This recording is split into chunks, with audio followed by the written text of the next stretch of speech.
지역의 이슈를 만나는 시간 헬로 이슈 토크 시작합니다. 최근 대학가의 1,000원의 아침밥 사업과 함께 교통비나 통신비, 대출금 이자 지원 등 전국적으로 청년 복지 정책이 쏟아지고 있는데요.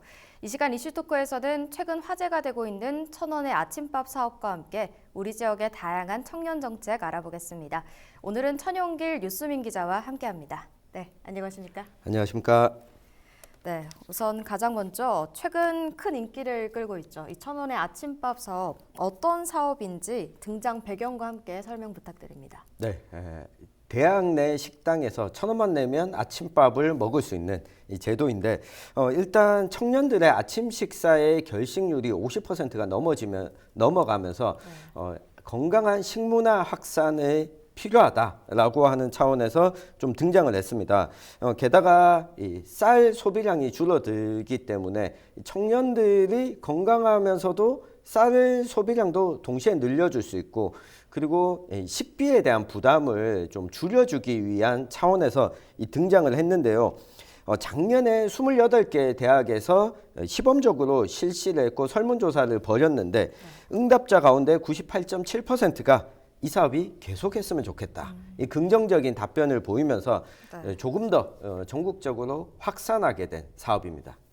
네, 말 그대로 사업 이름처럼 학생들은 단돈 1,000원만 내면 아침 식사 한 끼를 할 수 있는 건데 그런데 이 사업이 어떻게 가능한 건지 궁금합니다. 네, 1,000원의 아침밥이 학생은 1,000원을 내는데 이 1,000원 가지고 어떻게 밥을 제대로 할 수 있겠어? 네.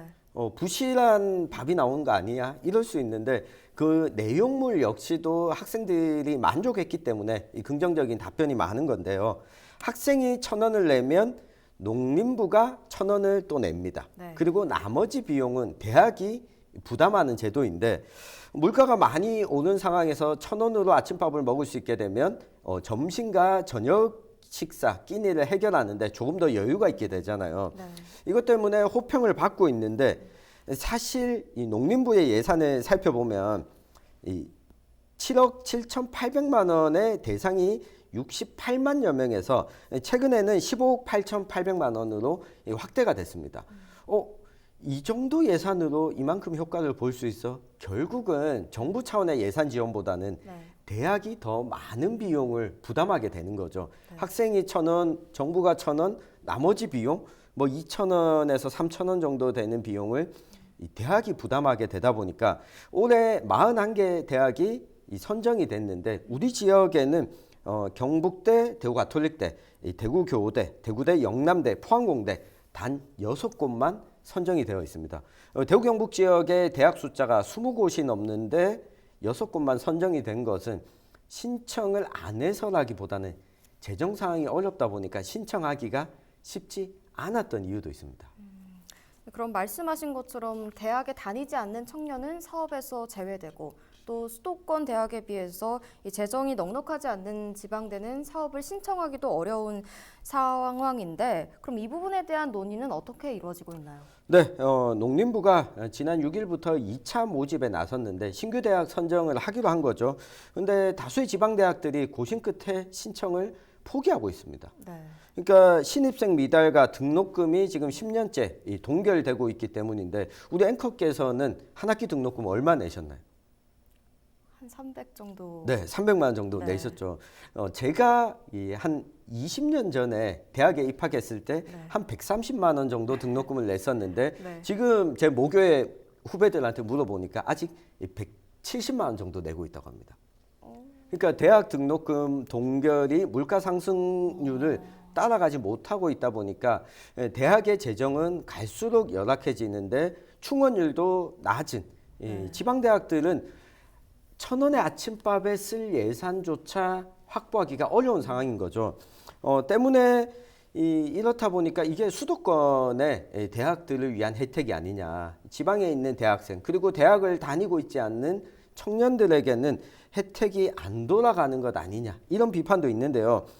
실제 서울시는 이 서울 소재의 54개의 대학들이 모두 참여할 수 있도록 정부 지원과 별도로 지방정부가 1,000원씩 예산을 더 투입하는 방안을 마련했는데 이게 지방정부 예산도 상대적으로 열악하다 보니까 결국 중앙정부, 지방정부 다 포함해서 수도권 대학에 돌아가는 혜택이다.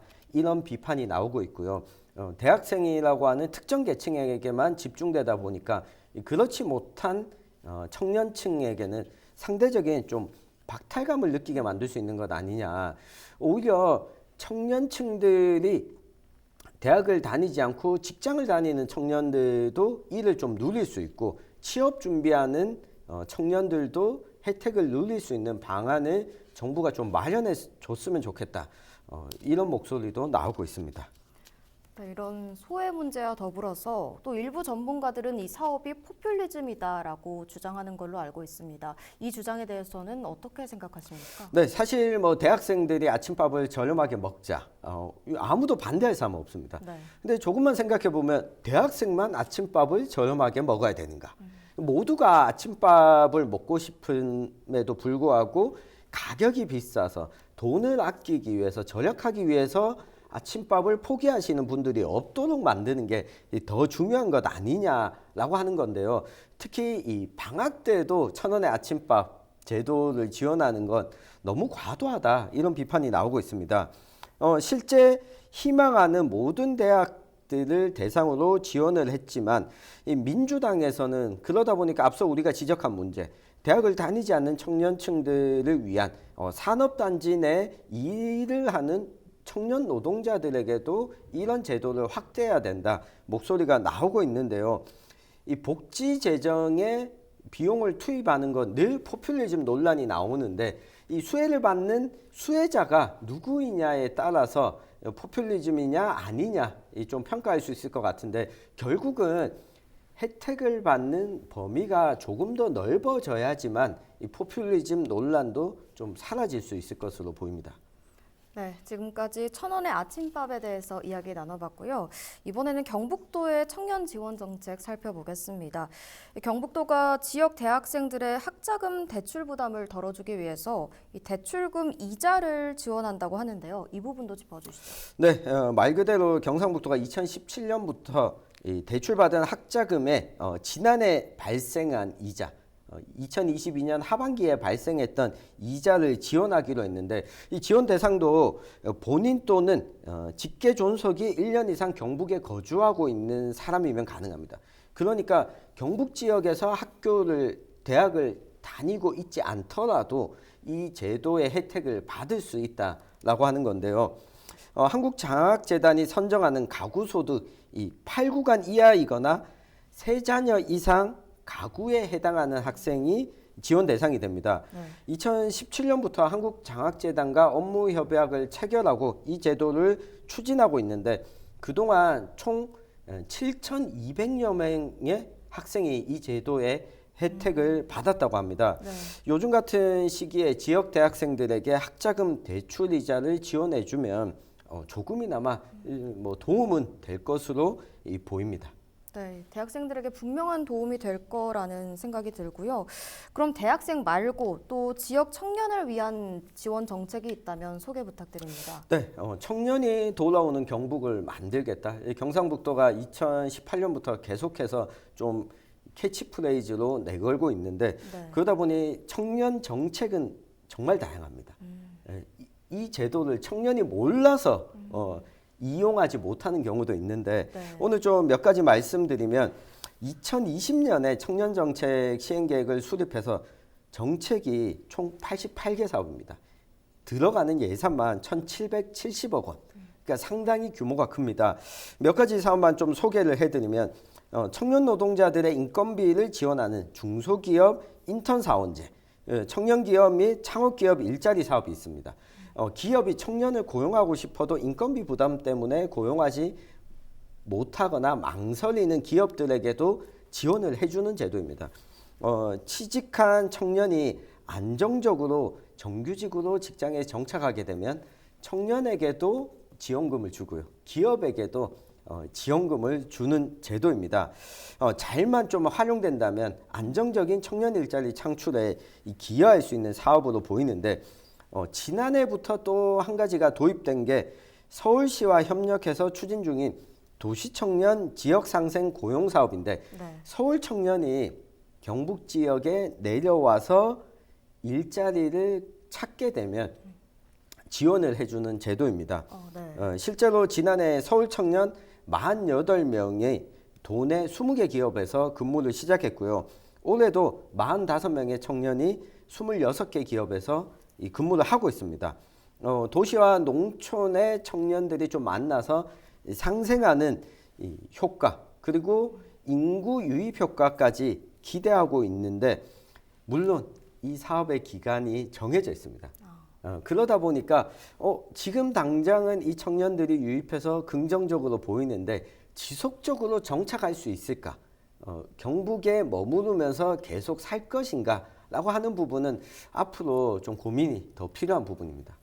그러면 정착과 조금 관련이 있을 주거나 복지와 관련된 정책은 뭐가 없습니까? 있습니다. 경북에서는 청년들의 주거 부담을 줄여주기 위해서 전세 대출금 이자를 연 최대 145만 원까지 2년 동안 지원해주는 청년 행복주택 디딤돌 사업을 지난해부터 진행을 하고 있고요. 네. 또 경북에서 일하는 청년들의 문화복지 생활을 지원하기 위해서 100만 원의 복지 포인트를 지급하는 청년 근로자 행복카드 지원 사업을 또 시행하고 있습니다. 그리고 결혼자금, 내 집 마련, 목돈의 어려움을 겪는 청년을 위해 매달 15만 원씩 2년 동안 360만 원을 적금으로 적립을 하면 지자체에서 700만 원을 적립시켜 1,060만 원을 얻을 수 있도록 하는 청년 근로자 사랑체험 사업도 큰 호응을 얻었습니다. 이 경우에는 예산이 한정돼 있다 보니까 선착순으로 받았거든요. 네. 뒤늦게 신청하지 못한 청년들도 있었을 만큼 네. 큰 호응을 받았고요. 또 청년들을 위한 소통 공간 지원 사업도 경북 곳곳에서 펼치고 있는데 청년 북카페가 경산, 의성, 김천에 조성되었고요. 네. 요식업에 도전하는 청년들을 위한 청년 키친랩 사업도 시행을 했고 청년 창업가들을 양성하고 지원하는 청년 창업랩 사업도 4곳에서 구축해서 지금 운영을 하고 있습니다. 네, 오늘 들어보니까 정말 유익한 정책들 많아서 청년들이 잘 알고 좀 혜택을 누렸으면 좋겠다는 생각이 드는데 그럼에도 불구하고 이 사업들의 아쉬운 점이 있다면 뭘 꼽아주시겠습니까? 네, 제가 오늘 이야기했던 이 청년 지원 정책 혹시 들어본 거 있으십니까? 없는 것 같습니다. 없습니다. 그러니까 이게 단순히 홍보가 부족하다라고 할 수 있을까? 생각해 보면 청년들이 나를 위한 정책이 필요로 했을 때 어딜 찾아가면 되는지 네. 쉽게 찾기 어려운 게 가장 큰 첫 번째 문제입니다. 경상북도의 이 청년 지원 사업 정책들 경상북도 홈페이지에 찾아보면 네. 확인은 할 수 있는데 이 사업이 나에게 해당되는지는 또 본인이 직접 따져봐야 됩니다. 그리고 앞서 제가 뭐 전세 자금에 대한 이자 지원제도 그리고 뭐 학자금 대출이자 지원제도 이 부분도 내 소득 분위기가 맞는지 확인해 봐야 되는 과정이 있습니다. 네. 이렇다면 청년들이 누구나 접근할 수 있는 내가 이 사업에 해당이 되는지 한꺼번에 내 정보를 입력하면 쭉 리스트를 해줄 네. 어플리케이션이나 이 전용 홈페이지 마련이 좀 되어 있더라면 내가 어딜 가서 해당되는지 고민하지 않고 내가 직접 좀 찾아볼 수 있는 사업이 되지 않을까 하는 아쉬움이 앞으로 좀 해소되었으면 좋겠고요. 그리고 또 한 가지가 특히 일자리 사업인데요. 네. 일자리 사업은 이게 정부 재정을 지방정부 재정을 쓰는데 법률적으로 한계가 있다 보니까 1년 아니면 2년 단위입니다. 기업의 인건비를 지원해주고 청년을 고용했다라고 하더라도 이 청년이 2년을 지나서 안정적인 정규직으로 정착이 가능할지 부분은 사실 통계도 잘 나오지 않고요. 네. 쉽지 않습니다. 기업 입장에서도 쉽지 않게 되다 보니까 네. 장기적으로 청년을 고용할 수 있는데 비용을 쓰는 것이 좀 좋지 않겠느냐. 좀 불안정한 청년 일자리만 양산하는 것 아니냐. 이런 지적이 경북뿐만 아니라 전국 다른 지자체에서도 나오고 있는 불만이고 기업과 청년 지자체 모두 나온 불만인데 이 부분에 대한 고민이 좀 장기적으로 좀 필요할 것 같다는 생각이 듭니다. 네, 하나만 더 짚어보겠습니다. 이 주거 문제와 관련해서 학생들에게 어떤 지원이 필요하다고 생각하시는지 의견 받고 오늘 이야기 정리하도록 하겠습니다. 네, 주거는 뭐 학생들, 청년들뿐만 아니라 많은 분들에게 중요한 거죠. 안정적인 주거 공간이 없다면 삶의 불안정성이 높아집니다. 특히 우리 지역에 있는 대학생들의 주거 불안 문제가 상당히 좀 심각한 상황인데요. 네. 매년 신학기가 시작될 무렵이면 대학생들이 한 푼이라도 좀 반값이 저렴한 공간으로 옮기기 위해서 분주해집니다. 네. 등록금이 동결되어서 등록금에 나가는 비용이 적다고 하지만 사실 1년으로 놓고 보면 지금은 등록금 부담보다 주거비 부담이 훨씬 더 큰 상황입니다. 네. 주거비가 부담스러울 수 있는 상황인데 1차적으로 놓고 보면 대학에서 기숙사를 운영하고 있지 않습니까? 네.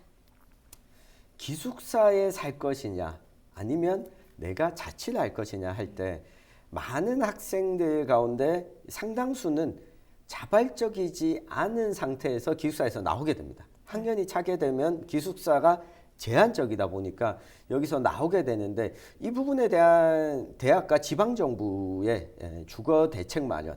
그러니까 대학도 재정이 어렵다고 하면 우리 지방정부가 대학생들의 기숙사를 좀 지원해주는 제도 마련도 좀 필요할 것으로 보이고요. 또 하나는 기숙사냐 자취방이냐 선택하는 데 있어서 한 가지는 비용도 비용이지만 자유입니다. 기숙사가 워낙 제한되는 부분이 많다 보니까 네. 제대로 된 자유를 누리지 못하고 기숙사를 포기하는 학생들이 있는데 이 대학 차원에서도 이 부분을 좀 고민해 볼 필요가 있어 보이고요. 그리고 이 세계적 차원에서 보면 원룸은 그나마도 나은 원룸도 있지만 고시택, 고시원이라고 하는 곳은 네. 법적으로도 주거 공간이 아닙니다.